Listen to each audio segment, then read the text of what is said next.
The click of the lock echoed in the otherwise silent hallway. I stared at the suitcase, a worn Samsonite we'd bought together for our honeymoon, now packed tighter than a clown car at a circus. It wasn't mine, it was hers, Joy's. And she wasn't going on a business trip. For months, I'd felt a creeping chill in our marriage, a subtle shift in the tectonic plates of our life together. Joy, usually a whirlwind of warmth and energy, had become distant, preoccupied.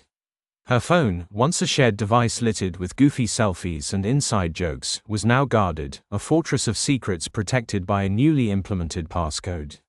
The late nights at the office became more frequent, the explanations more flimsy. I'd initially dismissed it as stress, the pressures of her demanding marketing job. I was a fool. I knew. I'd known for weeks. A gut feeling, solidified by a misplaced text message, a forgotten earring in the passenger seat of her car, small, seemingly insignificant clues that, when pieced together, formed a damning mosaic of infidelity. The name etched in my mind, the name of the man who was systematically dismantling my life, was Cash Ashton, her colleague. The sound of her footsteps on the stairs pulled me from my reverie. She rounded the corner, a radiant smile plastered on her face, an image so jarringly at odds with the turmoil brewing inside me that it almost made me laugh.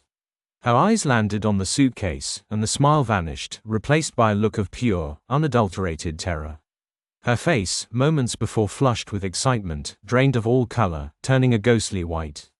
What's this?" she stammered, her voice barely a whisper. "Leaving so soon?" I asked, my voice surprisingly calm, the product of weeks of simmering rage now cooled into a chilling composure. Her eyes darted around the room, searching for an escape route, a way out of the conversation she knew was coming. I was just what, Joy? Going to slip away like a thief in the night. Leave a note on the fridge explaining your sudden departure for greener pastures. Tears welled in her eyes, the crocodile tears of a cornered animal, not of genuine remorse. "It's not like that, David. It's complicated. I repeated, the word dripping with sarcasm. "Sleeping with your married colleague while your husband sits at home like an idiot, waiting for you, that's complicated." The mention of Cash's marital status was a calculated blow. I'd discovered it during my weeks of covert investigation, another layer of betrayal adding fuel to my burning anger.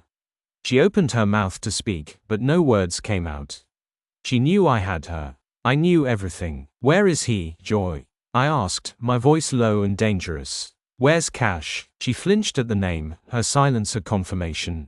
I pulled out my phone, dialed a number I'd memorized, and put it on speaker.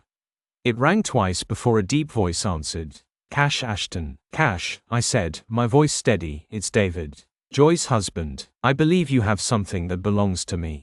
A beat of silence. Then, a nervous chuckle. "I don't know what you're talking about. Don't play coy, Cash. I'm standing here looking at my wife's packed suitcase. She tells me she's leaving me for you. I assume you're expecting her." Another silence, longer this time.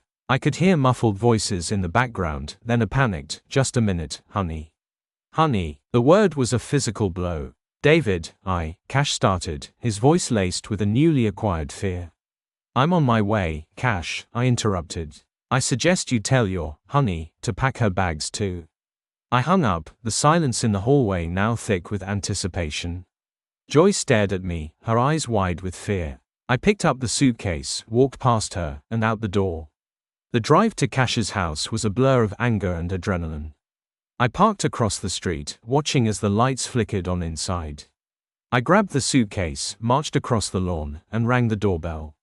Cash opened the door, his face a mixture of confusion and apprehension. He was taller than I expected, broader, but his eyes held a flicker of uncertainty that emboldened me.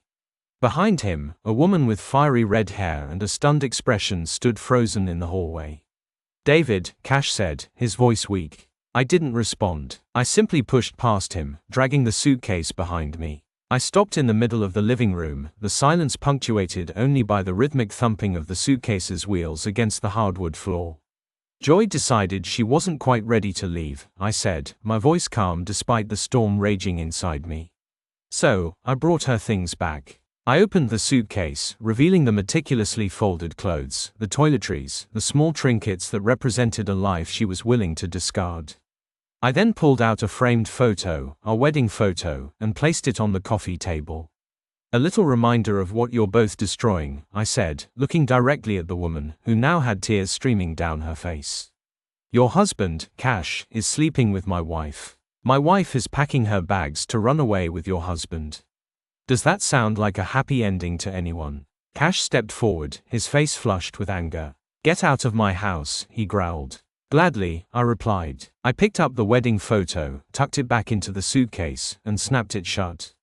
But I suggest you two have a long talk. Because when the dust settles, someone's going to be left holding the bag. And it won't be me. I walked out, leaving them standing amidst the wreckage of the deceit, the silence now filled with the unspoken accusations and recriminations that would undoubtedly follow. I drove away, not looking back, the weight of betrayal lifting with every mile, replaced by a strange sense of peace. The next few weeks were a blur of lawyers and paperwork, the mundane details of disentangling a life once shared. Joy tried to contact me, to apologize, to explain, but I didn't answer. There was nothing left to say. I moved out of our house, a place now filled with too many ghosts, and found a small apartment overlooking the ocean. I started running again, something I'd given up during the comfortable years of marriage. The physical exertion was cathartic, a way to channel the anger and sadness into something positive. One evening, months later, I was sitting on my balcony, watching the sunset paint the sky in hues of orange and purple, when my phone rang. It was an unknown number. David, a hesitant voice asked. It was Cash. Yes, I just wanted to apologize, he stammered. My wife left me. Joy, well, she's alone too. I lost everything, David. My job, my family, everything. I listened in silence, feeling neither triumph nor pity. Just a quiet sense of finality. I understand, I said, finally. I hope you can rebuild your life, Cash. I know I am. I hung up, turned back to the ocean, and watched the last rays of sun disappear below the horizon. The darkness that followed wasn't frightening. It was peaceful. It was a new beginning.